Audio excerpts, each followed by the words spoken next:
Students, now we are going to study the types of discontinuity.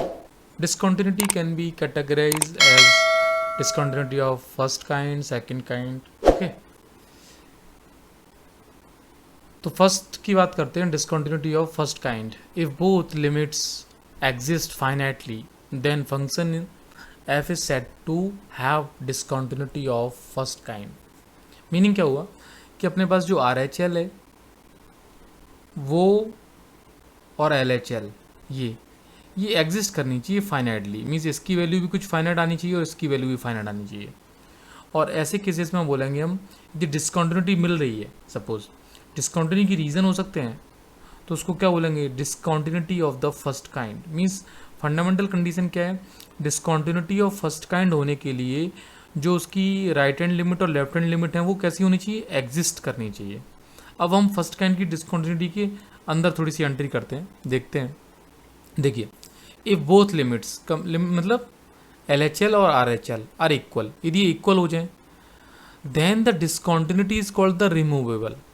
Actually हुआ क्या, suppose तुम्हारे पास are H L आया और L H L आया, ये इक्वल आ गया, तो भाई फंडामेंटली कॉन्टिन्यूटी की हमने जो स्टडी की है तो बहुत बड़ा टास्क तुम्हारा कंप्लीट हो गया, क्योंकि अब हमें सिर्फ उस वैल्यू को चेक करना है. और फाइनली वैल्यू यदि इक्वल होती है तो मैं कॉन्टिन्यूटी बोल दूंगा, मैं कहूँगा फंक्शन उस पॉइंट पर कॉन्टिन्यूस है. लेकिन एक बहुत बड़ा जो हेडेक था आर एच एल और एल एच एल वाला, वो तो इक्वल है ही है ना. सपोज यही इक्वल नहीं होते तो मैं कैसे बोल सकता था, है ना. अच्छा, इसको रिमूवल क्यों बोलते हैं. सपोज ऐसा कोई क्वेश्चन आया कि आपके पास जैसे क्वेश्चन हम दे दें सेट करके कि लिमिट, या फिर ऐसे देते हैं F X is equal to sine X upon X when X is not equal to zero and it is two when X is equal to zero. तो आप कहोगे सर इसकी लिमिट इसकी कॉन्टिन्यूटी ज़ीरो पर नहीं है, कॉन्टिन्यूस नहीं है, क्योंकि are H L L H L तो एग्जिस्ट कर रही है, वन आ रही है, तो इसकी वैल्यू वन नहीं है. तो यार इसकी वैल्यू को उठा के मैं वन लिख सकता हूँ ना, रिप्लेस कर सकता हूँ. That is called removable. Means you can remove the discontinuity. Function को कॉन्टिन्यूस इजीली बनाया जा सकता है. Got it. तो यही बात मैंने यहाँ मेंशन कर रखी कि जो एक्स इक्वल टू सी पर वैल्यू है ना एफ एक्स, उसको तो हम चेंज कर सकते हैं ना, तो फंक्शन को हम लोग कॉन्टिन्यूस कर सकते हैं. That's why it is called the removable type of discontinuity. I think it is okay, समझ में आ गया होगा ये वाली बात. ठीक है, आगे चलते हैं. Removable type of discontinuity can be further classified. अब कैसे क्लासिफाइड कर रहे हैं. अच्छा, रिमूवेबल में तो कंफर्म हो गया कि R H L is equal to L H L होगा, इसमें तो कोई डाउट ही नहीं है, ये तो बात सही है. अच्छा, अब R H L is equal to L H L होने के बाद जो एफ ए है उसके साथ क्या क्या हो सकता है देखते हैं. तो लिमिट तो एग्जिस्ट कर रही है. अब ये कह रहे हैं F A is not define, means यहाँ पर ब्लैंक स्पेस है, कहीं वैल्यू नहीं है. इसको बोलते हैं मिसिंग पॉइंट. मतलब अब वो पॉइंट पर वैल्यू एग्जिस्ट ही नहीं कर रही है. That's why it is called the missing point of discontinuity. और रिमूवेबल टाइप बोल रहे हैं हम लोग, क्यों बोल रहे हैं, क्योंकि हम उस पॉइंट को जो मिसिंग हो रहा है उसको कहीं से लेके आ जाएं और यहाँ फिट कर दें इसमें, तो फाइनली ये कैसा हो जाएगा, कॉन्टिन्यूस हो जाएगा ना. ये वाली बात है. तो जैसे ये x इक्वल टू वन पर ये फंक्शन ही डिफाइन नहीं है, that's why it is called the missing point discontinuity at x equal to one. I think missing point discontinuity is okay.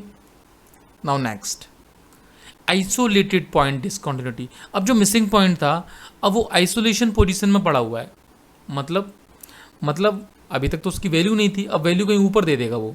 जैसे इस केस में से 9 दे रखी है, मीन्स इसको सिंप्लीफाई करोगे, are H L L H L निकालोगे वो 8 आ जाएगा, क्योंकि मैं 8 कैसे बता रहा हूँ, इसके मैंने फैक्टर किए x plus four x minus four और होल अपॉन में क्या है एक्स माइनस फोर. ये कैंसिल आउट है, लिमिट डालोगे एक्स की 4 तो वैल्यू 4 प्लस 4 8 आ जाएगी. ये इसकी आर एच एल और एल एच एल है. Got it. ये तो दोनों इक्वल हैं. अब इसको बोल रहा हूँ मैं आइसोलेटेड पॉइंट.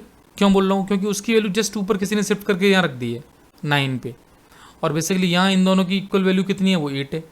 अब बस इसको मैं यहाँ से रिमूव करके लेके आऊँगा नीचे, तो रिमूव हो जाएगी, मतलब उसको प्रेस कर दो नीचे की तरफ. Got it. तो फंडामेंटली ये रिमूव हो सकती है. 9 की प्लेस पर कोई पर्सन इसको 8 लिख दे, रिमूव हो गई. That's why it is called the removable type of discontinuity and it is the isolated point discontinuity. It is okay. Now if fx and here the you can see RHS and LHS are not equal. अब मोटे बात क्या, यहाँ जो मैंने लिखना था यहाँ पे लिखा था मुझे RHL और LHL, अब ये इक्वल नहीं है, then it is to be non removable. अब बताओ RHL ही LHL इक्वल नहीं है तो तुम इसको रिमूव कैसे कर सकते हो?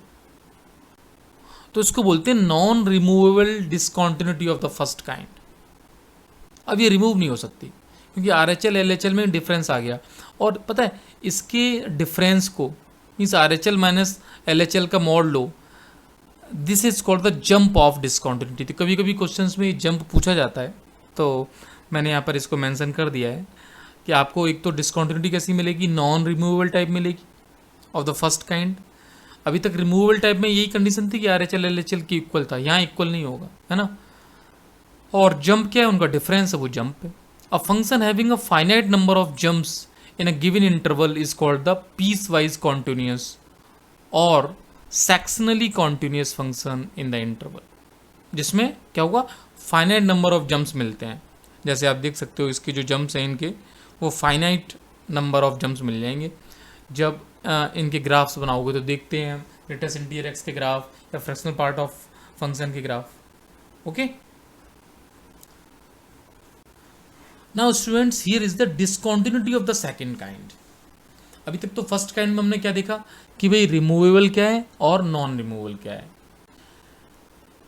इफ आइदर LHL और RHL और बोथ डू नॉट एग्जिस्ट, बेटा अभी तक एग्जिस्ट तो कर रहे थे, हाँ वहाँ पे इक्वल थे और उसमें इक्वल नहीं थे, लेकिन अब मान लो एग्जिस्ट ही नहीं करते हैं, then function is said to be discontinuity of the second kind.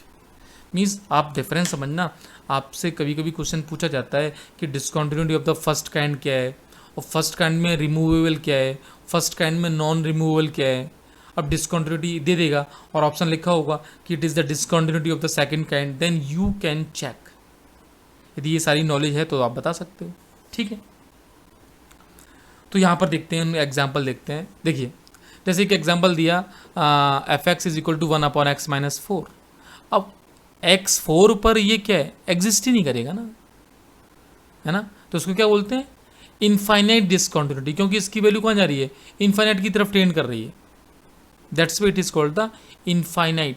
Means exist ना करने के जो रीज़न होते हैं, देखो तुम लोगों को एक बात और बताऊं, जैसे कोई बच्चा ये कहे कि सर ये इधर कोर्स में नहीं है, बोर्ड में नहीं है, लेकिन डिसकॉन्टिन्यूटी तो चेक करोगे ना। तो डिसकॉन्टिन्यूटी में मान लो ये क्वेश्चन दे दिया तो तुम्हें ये तो पता है ना कि भाई साहब ये फंक्शन डिसकॉन्टिन्यूस है, क्योंकि इसका रीज़न क्या है, लिमिट डज नॉट एग्जिस्ट। या सपोज लिमिट ही आ गई, यदि कोई कहे कि limit x tends to 4 1/x-4 का आंसर बता दो, तो आंसर आएगा डज नॉट एग्जिस्ट, बिकॉज ये इन्फाइनाइट की तरफ टेंड कर रहा है जब x 4 की तरफ टेंड कर रहा है। Got it? And what is the meaning of infinite? Infinite itself does not exist. That's why you can say limit does not exist. और ये देखो कितना फेमस है, कितनी बार हम लोगों ने RD शर्मा के या NCERT तक के क्वेश्चंस में इसको देखा है। मैं पूछता हूँ कि भाई ये फंक्शन कॉन्टिन्यूस है क्या, sin 1/x, और याद करो x इंटू साइन 1/x की डीलिंग भी की हुई है। यदि मैं दे दूँ कि limit x tends to 0 sin 1/x की बात करो, तो कुछ बच्चे झूलते रहेंगे, कुछ बच्चों को समझ में नहीं आया करना क्या है। बस जिस बच्चे को ये पता है कि ये ऑक्सीलेटिंग फंक्शन है, अब ये ऑक्सीलेटिंग का मतलब क्या, -1 और 1 के बीच में ऑक्सीलेशन करता रहेगा, तो डिफाइन ही नहीं कर पाएंगे ना वो है क्या ये।